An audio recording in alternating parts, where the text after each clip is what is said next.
भूभाग जो पाकिस्तान का सबसे बड़ा हिस्सा है, लेकिन सबसे ज्यादा भूखा है। एक कौम जो खुद को पाकिस्तानी मानती ही नहीं है और अब दुनिया से मांग कर रही है, हमें आजाद करो। नाम है बलूचिस्तान।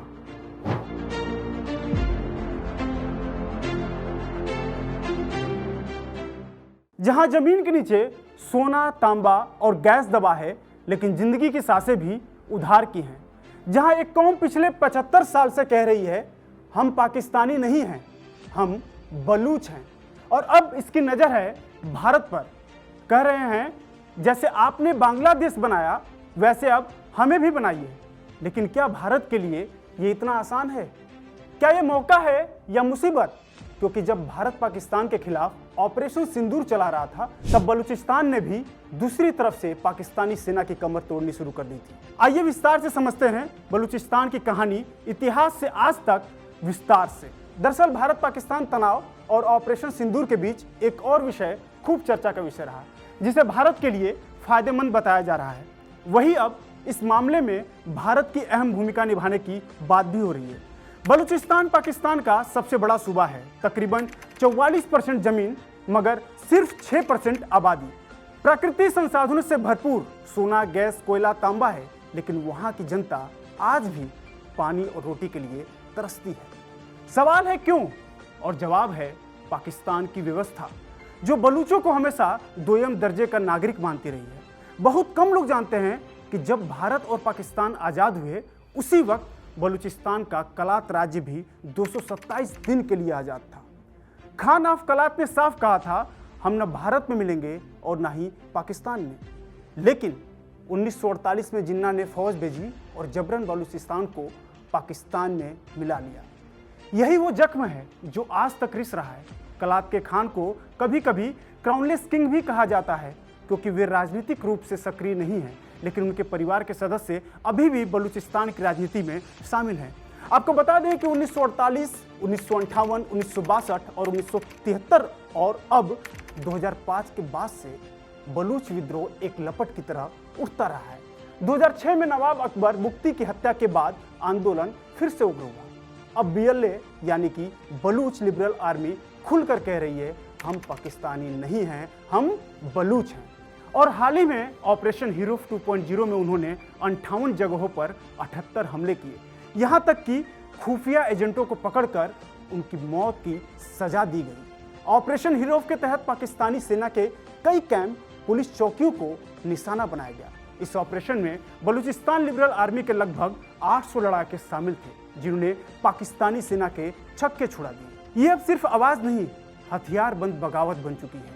BLA और अन्य बलूच नेता अब भारत से अपील कर रहे हैं कि जैसे आपने 1971 में बांग्लादेश बनाया, वैसे ही अब हमारी भी मदद कीजिए।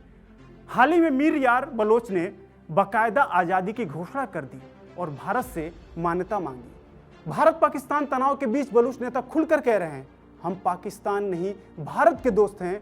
ऐसे में सवाल यह उठता है कि क्या भारत को खुलकर बलूचिस्तान का समर्थन करना चाहिए?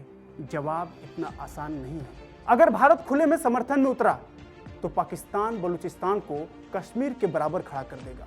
ईरान नाराज होगा क्योंकि उसकी सीमा में भी बलूच की आबादी है। चीन बौखलाएगा क्योंकि ग्वादर पोर्ट CPEC का अहम हिस्सा है। भारत की चुप्पी ही कूटनीति है। कश्मीर को आंतरिक मामला बताने वाला भारत बलूचिस्तान के मुद्दे को पाकिस्तान का आंतरिक फेल्योर मानता है। खुलकर समर्थन नहीं, लेकिन चुपके से दबाव बनाए रखना ही भारत की रणनीति है। कुल मिलाकर अगर देखें तो बलूच राष्ट्रवाद की एक बड़ी कमजोरी है आपसी एकता की कमी। बुक्ती, मर्री और मेंगल जैसे बड़े कबीले एक दूसरे पर भरोसा नहीं करते। कुछ नेता तो सिर्फ पैसे और सत्ता के लिए राष्ट्रवाद का कार्ड खेलते हैं, और अमेरिकी रिपोर्ट्स भी कहती है कि पूरे प्रांत में नहीं, सिर्फ बुक्ती इलाकों में समर्थन ज्यादा है, यानी आंदोलन आज भी बिखरा हुआ है। तो भारत के लिए बलूचिस्तान एक कार्ड है जिसे अभी खेलना नहीं, बस दिखाना है। यह एक कूटनीतिक दबाव बिंदु है जिसका इस्तेमाल करना है रणनीति से, न कि भावना से। और भारत भी बखूबी समझता है कि दुनिया में देश बनाना आसान नहीं, लेकिन अपनी साख बनाए रखना उससे भी ज्यादा मुश्किल है। बलूचिस्तान आज एक भौगोलिक नहीं, एक ऐतिहासिक अन्याय का नाम है। 227 दिन तक आज़ाद रहने के बाद जबरन पाकिस्तान में जब उसे मिलाया गया और उसके बाद उसका शुरू हुआ शोषण, दमन और विद्रोह का अंतहीन सिलसिला जो आज तक चल रहा है। आज बलूचिस्तान पाकिस्तान की 44% जमीन पर फैला है, लेकिन वहां के लोगों को पीने का साफ पानी तक नहीं मिल पाता है। पाकिस्तान की जीडीपी में इसका योगदान केवल 4% है, जबकि गैस 36% बलूचिस्तान से आता है। इतने संसाधनों के बाद भी वहां हर तीसरा बच्चा कुपोषित है और शिक्षा दर मात्र 40% से भी कम है। यही नहीं, बलूच विद्रोह अब सीमा पार तक असर डाल रहा है। ईरान में भी बलूच आबादी विद्रोह के मूड में है। ग्वादर पोर्ट पर बार बार हमले हो रहे हैं और चीन की अरबों डॉलर की सीपीईसी परियोजना पर खतरा मंडरा रहा है। वही बलूच नेता भारत से मदद मांग रहे हैं, कूटनीति, नैतिक और राजनीतिक आधार पर। लेकिन भारत के लिए ये दोधारी तलवार है। अगर भारत खुलकर बलूचिस्तान का समर्थन करता है तो क्या होगा? तो पाकिस्तान कहेगा, देखो भारत भी कश्मीर जैसा खेल खेल रहा है। ईरान नाराज होगा, जिससे चहबार पोर्ट और ऊर्जा डील्स पर असर पड़ेगा। वहीं चीन सीधे पाकिस्तान के साथ खड़ा हो जाएगा। इसलिए भारत की चुप्पी दरअसल उसकी रणनीति है, खुलकर नहीं पर दबाव बनाकर।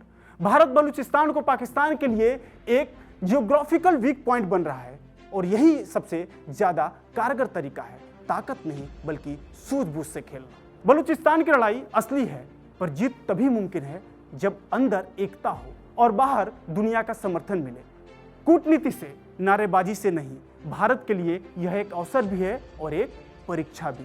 कूटनीति का सबसे बड़ा सबक यही है, दुश्मन की कमजोरी को शोर नहीं बनाते बल्कि उसे शांति से मुहरा बनाते हैं। तो मैं हूं अरुण जायसवाल, आप देख रहे थे विस्तार न्यूज। मिलते हैं अगली रिपोर्ट में, तब तक सोचिए, क्या बलूचिस्तान सिर्फ एक प्रांत है या पाकिस्तान की सबसे बड़ी राजनीतिक विस्फोटक बेल्ट? और क्या भारत को बलूचिस्तान का साथ देना चाहिए? तो हमें कमेंट कर जरूर बनाएं और देखते रहिए विस्तार न्यूज।